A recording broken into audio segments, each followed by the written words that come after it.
मैं सिंगापुर से 3 दिन के लिए कंबोडिया चला गया। ये मुल्क आजकल सयाहों के लिए बहुत पुरकशिश है। क्यों? इसकी 3 वजूहात हैं। ये दुनिया के उन 5 मुल्कों में शामिल है जो आज भी अपनी पुरानी हैयत में कायम हैं। ताहम माहिरीन का ख्याल है 5-10 बरसों में ये भी मुकम्मल तौर पर तब्दील हो जाएंगे। लिहाजा इन्हें जितना जल्दी हो सके देख लेना चाहिए। दूसरी वजह, कंबोडिया टूरिज्म फ्रेंडली है। दुनिया भर के सयाह वहाँ जाते हैं और उन्हें वहाँ तमाम सहूलतें सस्ती मिल जाती हैं। और तीसरी वजह, कंबोडिया में एंकोर वाट के टेम्पल हैं। ये दुनिया का 8वां अजूबा कहलाते हैं और इनके बारे में मशहूर है ये इंसानी काम नहीं, ये जिन्नात ने बनाए और फिर उन्हीं के हाथों ये सारी तहजीब ख़त्म हो गई। मैं कंबोडिया के दारुल हकूमत पोनोम पेन पहुंचा तो मैंने वहां सब्ज वर्दियों में ढीले ढाले फौजी देखे। इनका गोरों के साथ रवैया इंतहाई शाइस्ता मगर हम जैसे सयाहों के लिए ठंडा था। इमिग्रेशन का सिस्टम स्लो और पुराना था। ये आज भी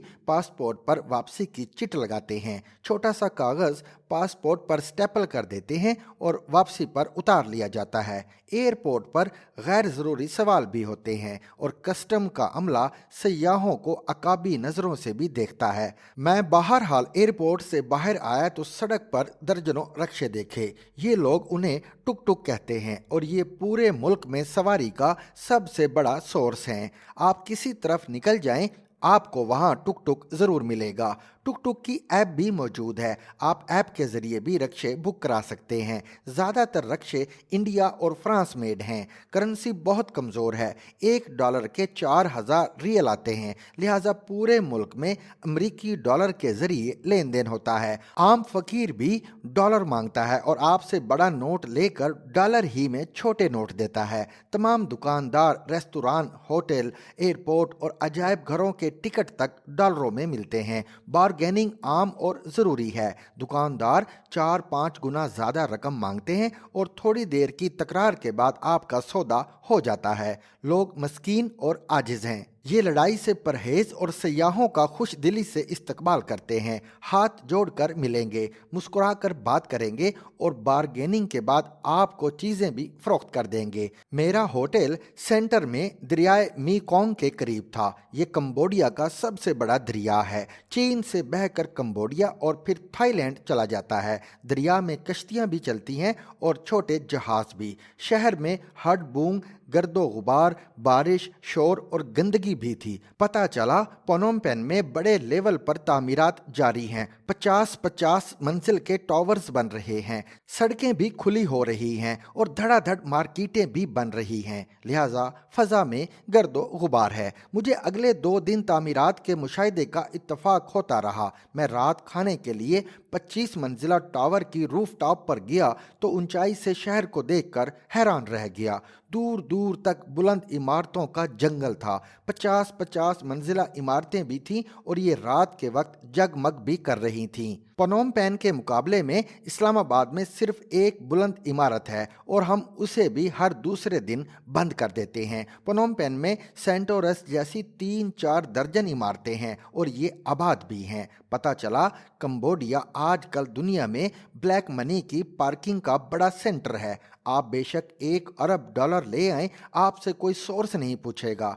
चुनाचे दुनिया जहां की ब्लैक मनी कंबोडिया की तरफ दौड़ रही है और ये दौलत इमारतों, सड़कों और माल्स में लग रही है। मुल्क में बादशाहत भी है और जमहूरियत भी। बादशाह नोरोडोम सिहामोनी ने 2004 में तख्त संभाला और ये बे औलाद है। वजीर आज़म हुन सिन ने 1998 में इक़्तिदार संभाला और मुसलसल वजीर आज़म चले आ रहे हैं। वजीर आज़म ने अपोजिशन का भी सफाया कर दिया है। अपोजिशन लीडर सैम रेंजे फ्रांस में पनाह गुज़ीन है। मुखालिफ अरकान असम्बली भी मुख्तलिफ मुल्कों में छुपे बैठे हैं। सरकारी ओहदे और वजारतें काबिल फ़रोख्त हैं। आप 1.5-2 मिलियन रकम खर्च करके ओकुनुवा का ओहदा हासिल कर सकते हैं। ये बरतानिया के नाइट के ओहदे जैसा होता है और इसकी वजह से कारोबारी लोगों को बेशुमार सहूलतें और प्रोटोकॉल मिल जाता है। ब्यूरोक्रेसी भी डायरेक्ट भर्ती होती है। लिहाजा सियासतदान अपनी मर्जी के अफसर ले आते हैं। तालीम का मयार बहुत पस्त है। उस्ताद और शागिर्द दोनों अच्छे नहीं हैं। हस्पताल खूबसूरत और जदीद हैं, लेकिन डॉक्टर्स निकम्मे हैं, लिहाजा उम्रा अपना इलाज सिंगापुर या थाईलैंड से कराते हैं। वुज़रा और डिप्टी वुज़रा की फौज जफर मौज है। ये लोग अपने बच्चों और रिश्तेदारों को भी पार्लियामेंट का मेंबर बना देते हैं। मुल्क में बेशुमार आज़ादी वुज़रा भी हैं। फौज किराए के गार्ड्स की खिदमात भी सर अंजाम देती है। चीनी बिजनेसमैनों ने फौज के आला अफसर मुलाजिम रखे हुए हैं और ये लोग सरकारी गाड़ियों और सरकारी राइफलों के साथ इन बिजनेसमैनों की हिफाजत करते हैं। करप्शन आम है। सरकारी मुलाजिम सारे आम पैसे मांग लेते हैं और किसी किस्म की शर्मिंदगी के बगैर ये रकम जेब में भी रख लेते हैं। श्रीलंका की तरह कंबोडिया की पोर्ट्स भी चीन के पास हैं। चीन मुल्क में बड़ी सतह पर सरमायाकारी भी कर रहा है। पूरे पूरे शहर चीनियों के पास हैं। मसाज, कैसीनो और शराब खाने आम हैं। ख़वातीन सयाहों के साथ घूमना फिरना पसंद करती हैं। यूरोप के ज़्यादातर रिटायर्ड बूढ़े कंबोडिया आते हैं, अपनी पसंद की ख़वातीन का नाम नुफ़्का उठाते हैं और अय्याश ज़िंदगी गुजारते हैं। चरस और गांजा आम मिल जाता है और इसके इस्तेमाल पर भी पाबंदी नहीं है। चुनाचे सियाह टुन होकर दरिया के किनारे फिरते रहते हैं। लोग शाम 5 बजे काम बंद कर देते हैं। तमाम सरकारी और गैर सरकारी दफ्तर बंद हो जाते हैं। प्राइवेट काम भी 5 बजे बंद हो जाते हैं। लोग काम में बहुत सुस्त हैं। 2 घंटे का काम 2 दिन में करेंगे और वो भी मुकम्मल नहीं होगा। आपने अगर इलेक्ट्रीशियन या प्लम्बर बुला लिया तो वो 2-3 दिन बाद आएगा। वो आधा दिन काम देखता रहेगा, लंच के वक्त खाना खाएगा और उसी बाथरूम में फर्श पर 1-8 घंटा कैलुला करेगा। उठेगा, चाय पिएगा, काम शुरू करेगा और ठीक 5 बजे आपकी टूंटी या लाइट खुली छोड़कर चला जाएगा और आप उसकी मिन्नतें करते रह जाएंगे। ये लोग शाम के वक्त पूरे खानदान के साथ सड़कों, पार्कों और काफ़ी शॉप्स में आ जाते हैं, खाते पीते हैं और कहकहे लगाते हैं। फहाशी आम है। पनोम पेन में सैकड़ों खवातीन सरे शाम बाहर बैठ जाती हैं और आवाज़ें दे देकर गुजरने वालों को बुलाने लगती हैं। ये दौड़कर लोगों के गले भी पड़ जाती हैं और उन्हें बाजू से पकड़कर घसीटना भी शुरू कर देती हैं। चुनाचे शुरफा रात के वक्त सियाहती इलाकों से परहेज करते हैं। मसाज की आड़ में धंधा भी होता है और आखिर में शिकार इज्जत के साथ साथ अपनी रकम से भी महरूम हो जाते हैं। पुलिस में कंप्लेन की जाए तो पुलिस भी कुछ नहीं करती। ये भी उन लोगों के साथ मिली होती है। मुझे रात के वक्त दरिया के किनारे वाक़ का इत्तेफाक हुआ। ये एक दिलचस्प और खुशगवार तजर्बा था। दरिया के किनारे पक्के हैं और दोनों साइड्स पर 40 फुट चौड़ा फुटपाथ है और उस पर शाम के वक्त हज़ारों लोग घूम फिर रहे होते हैं। खांचा फरोश उन लोगों को मुतवज्जह करने के लिए आवाज़ें लगाते हैं और लोग उनसे चाय, कॉफ़ी, फ्रूट, ड्राई फ्रूट और बियर खरीद कर पीते हैं।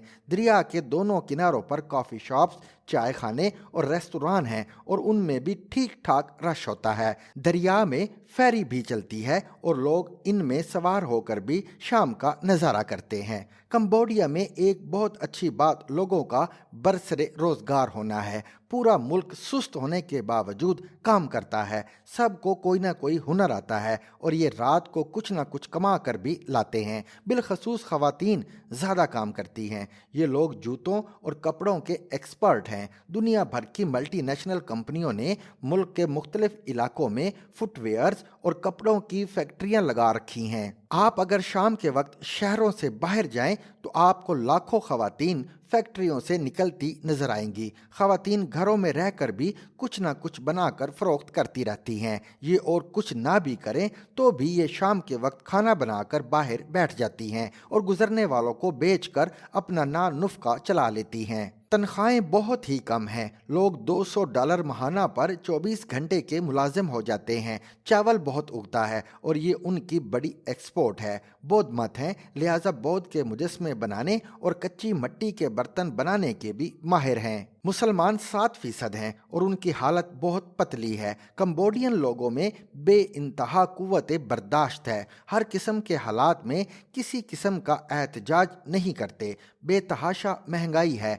डॉलर 4000 रियल के बराबर है और पेट्रोल, गैस और बिजली पाकिस्तान से ज़्यादा महंगी है। लेकिन मुल्क में किसी किस्म का एहतजाज या बेजारी दिखाई नहीं देती। लोग इसके बावजूद खुश हैं। ये लोग दरअसल कम में खुश रहना सीख गए हैं। पोनोम पेन में जेनोसाइड कत्ले आम म्यूजियम देखने के लायक है। मैं दूसरे दिन वहां चला गया और दिल थाम कर बैठ गया। To watch and listen to more informative videos and Urdu, English columns, subscribe to our YouTube channel. Zigzag News explores literature.